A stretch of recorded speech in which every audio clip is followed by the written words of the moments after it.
اللہ علیہ وسلم کے پیارے صحابی جناب معقل بن یسار رضی اللہ تعالی عنہ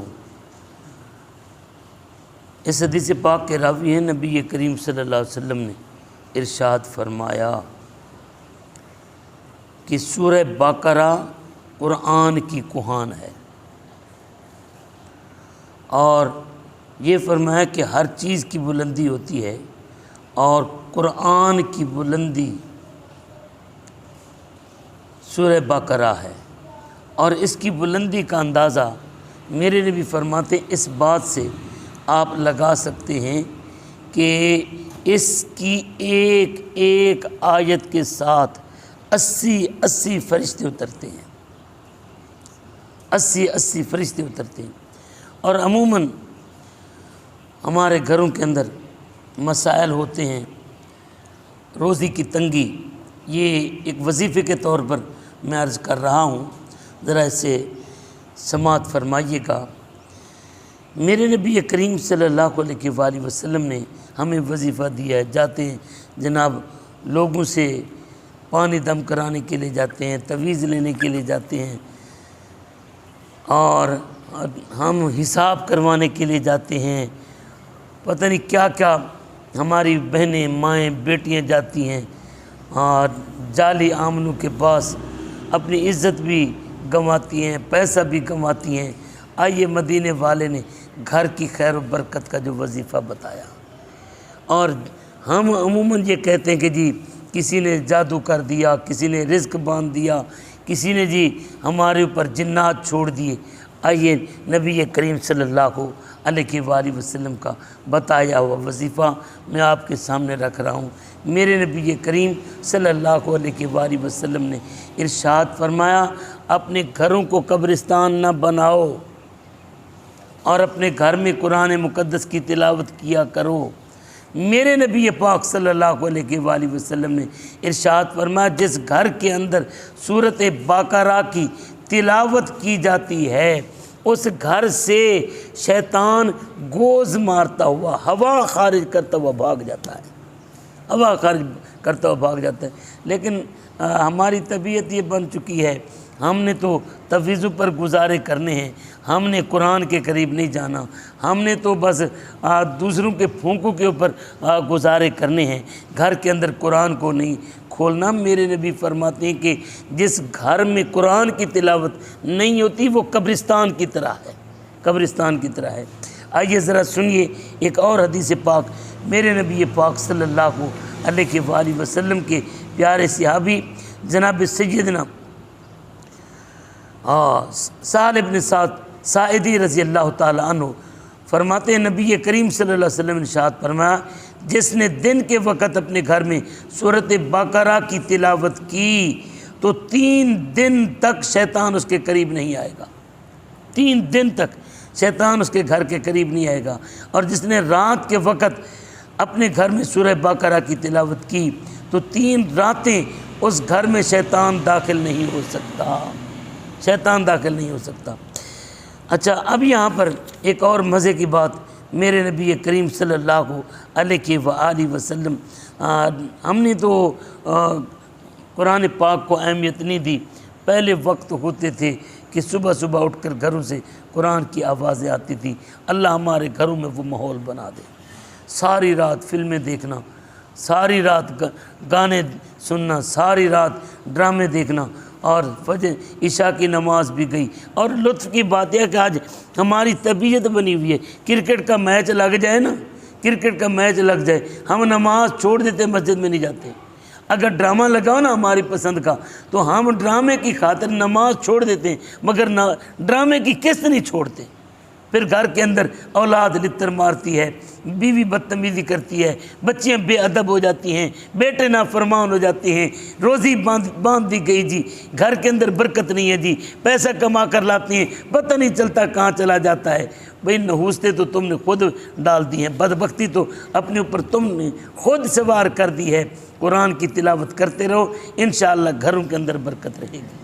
میرے نبی کریم صلی اللہ علیہ وسلم نے ایک دفعہ لشکر تیار فرمایا، لشکر تیار ہو گیا، جب صاف ظاہر ہے جب لشکر بھیجنا تھا تو اس کا سپہ سالار اور قائد اور سردار بھی تو کسی کو بنانا تھا۔ میرے نبی کریم صلی اللہ علیہ وسلم نے دیکھا اور پوچھا سورۃ بقرہ کس کو یاد ہے؟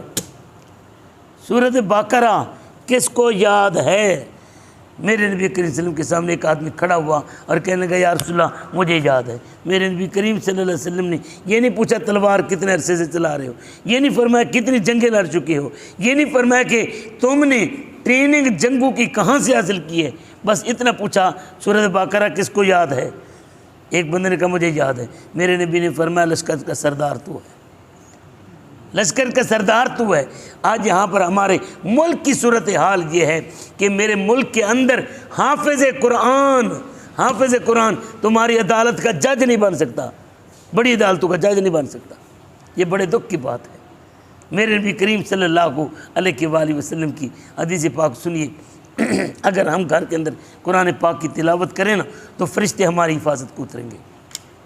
بخاری شریف کی حدیث پاک ہے، حضرت اسید بن حضیر رضی اللہ تعالیٰ عنہ میرے پاک نبی صلی اللہ علیہ وسلم کی عظیم اور جلیل القدر صحابی ہیں۔ میرے کریم نبی صلی اللہ علیہ وسلم کے یہ صحابی فرماتے ہیں میں گھر کے اندر لیٹا ہوا تھا، گھر کے اندر سوتے سوتے میں نے کیا کیا، قرآن مقدس کی سورۃ بقرہ کی تلاوت شروع کر دی۔ قریب ہی میرا بیٹا بھی لیٹا تھا اور میرا گھوڑا بھی بندھا ہوا تھا۔ جیسے جیسے میں نے سورۃ بقرہ کی تلاوت کی ویسے ویسے میرے گھوڑے نے اچھلنا شروع کر دیا، گھوڑے نے بدکنا شروع کر دیا، گھوڑے نے ناچنا ٹاپنا شروع کر دیا۔ فرماتے میں چپ کر گیا، میرا گھوڑا بھی سکون کر گیا۔ پھر تھوڑی دیر بعد میں نے پھر سورہ بقرہ کی تلاوت شروع کر دی، میرے گھوڑے نے پھر ٹپنا شروع کر دیا، پھر ناچنا، پھر بدکنا شروع کر دیا۔ فرماتے میں پھر چپ ہو گیا۔ پھر تیسری دفعہ میں نے کیا کیا تو سورہ بقرہ کی تلاوت کی، میرے گھوڑے نے پھر ناچنا، پھر ٹپکنا، پھر بدکنا شروع کر دیا۔ فرماتے میں چپ ہو گیا۔ صبح میں نبی کریم صلی اللہ علیہ وسلم کی بارگاہ میں حاضر ہوا۔ میرے کریم نبی صلی اللہ علیہ وسلم کی بارگاہ میں کہتے ہیں میں نے عرض کیا یا رسول اللہ رات میرے ساتھ ایسے ہوا۔ فرماتے حضور صلی اللہ علیہ وسلم بڑی توجہ کے ساتھ فرماتے ہیں حذیر پھر کیا بنا؟ حذیر اور سناؤ پھر کیا بنا؟ حذیر سناؤ پھر کیا بنا؟ حذیر سناؤ نا، او یار سناؤ نا حذیر کیا بنا؟ فرماتے ہیں حضرت حذیر کہتے ہیں یا رسول اللہ میرا بیٹا پاس لیٹا ہوا تھا، پہلی دفعہ جب میں نے سورت کی تلاوت کی نا تو گھوڑے نے ٹپنا شروع کر دیا۔ مجھے ڈر تھا کہ کہیں قریب میرے بیٹے کو زخمی نہ کر دے گھوڑا۔ پھر میں نے روک دی، پھر دوسری دفعہ، پھر وہی حال، پھر تیسری دفعہ، حتیٰ کہ میں نے بیٹے کو وہاں سے اٹھا دیا اور میں نے تلاوت روک دی۔ اب میں یا رسول اللہ مزے کی بات یہ ہے میں نے تیسری دفعہ جب تلاوت روکی نا تو میں نے اپنا چہرہ اٹھا کر نظریں اٹھا کر آسمان کی طرف دیکھا، دیکھوں تو صحیح میرا گھوڑا یہ ٹانپ کیوں رہا ہے، یہ بدک کیوں رہا ہے، اچھل کود کیوں کر رہا ہے۔ فرماتے ہیں میں نے اوپر جب دیکھا نا تو میں نے ایک چیز دیکھی جو بادل کی طرح ابر کی طرح سایہ فگن تھی اور اس کے اندر چراغ نورانی چراغ جل رہے تھے۔ میرے نبی کریم صلی اللہ علیہ وسلم نے ارشاد فرمایا اسید جانتے ہو یہ کیا چیز تھی؟ کیا چیز تھی؟ آقا مجھے تو پتہ نہیں۔ میرے نبی کریم صلی اللہ علیہ وسلم نے ارشاد فرمایا یہ اللہ کے فرشتے تھے جو قرآن کی تلاوت سننے کے لیے آئے ہوئے تھے، جو سورۃ بقرہ کی تلاوت سننے کے لیے آئے ہوئے تھے۔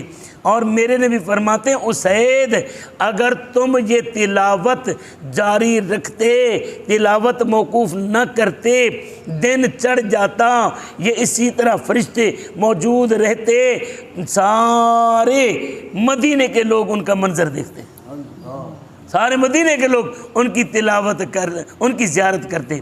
آپ ذرا اندازہ لگائیں کہ سورت کی برکتیں کتنی ہیں۔ ایک اور حدیث پاک میں آتا ہے میرے کریم نبی میرے لجپال نبی کے پیارے صحابی جناب ثابت ابن قیس رضی اللہ تعالی عنہ، آپ کے بارے میں آپ کے ساتھی نبی کریم صلی اللہ علیہ وسلم کے صحابہ آئے اور آ کر عرض کرنے لگے یا رسول اللہ ہم نے رات کو منظر عجیب دیکھا۔ میرے نبی فرماتے کیا دیکھا؟ صحابہ عرض کرتے یا رسول اللہ ہم نے یہ دیکھا کہ ثابت بن قیس کا گھر بقعۂ نور بنا ہوا ہے اور نور کی شعائیں اس گھر سے پھوٹ پھوٹ کر آسمان تک روشن کرتی چلی جا رہی۔ میرے نبی کریم صلی اللہ علیہ وسلم نے بتایا کیا فرمایا؟ میرے نبی فرماتے ہیں میرے صحابہ مجھے یوں لگتا ہے کہ ثابت بن قیس نے سورۃ بقرہ کی تلاوت کی ہوگی۔ اب ثابت بن قیس آ گئے، میرے نبی کریم صلی اللہ علیہ وسلم نے پوچھا ثابت رات کو کون سا ایسا عمل کیا تھا کہ تیرا گھر ساری رات چمکتا رہا، وہ تیرے گھر سے نور کے فوارے سوتے پھوٹتے رہے؟ میرے نبی کریم صلی اللہ علیہ وسلم کی بارگاہ میں عرض کرتے ہیں آقا آپ نے سچ فرمایا، میں رات کو سورہ بقرہ کی تلاوت میں مشغول رہا۔ تو اگر گھروں کے اندر یہ سایہ کسی چیز کا یا جادو ہے یا مسائل ہے یا بے برکتی ہے یا رزق کی کمی ہے، یہ وظیفہ ذہن میں رکھ لو کہ سورہ بقرہ کی گھر میں تلاوت شروع کر دو، بے برکتی ختم ہو جائے گی، جادو کی کاٹ ہو جائے گی، جادو ٹوٹ جائے گا اور جنات گھر سے بھاگ جائیں گے، شیطان تمہارے گھر کے قریب نہیں آئے گا، شیطان تمہارے گھر کے قریب نہیں آئے گا، بلکہ فرشتے تمہارے گھر کے اوپر صہبان بنا کر رکھیں گے اور شیطانوں جنوں کو قریب نہیں بھٹکنے دیں گے۔ اللہ پاک ہمیں سمجھنے اور عمل کرنے کی توفیق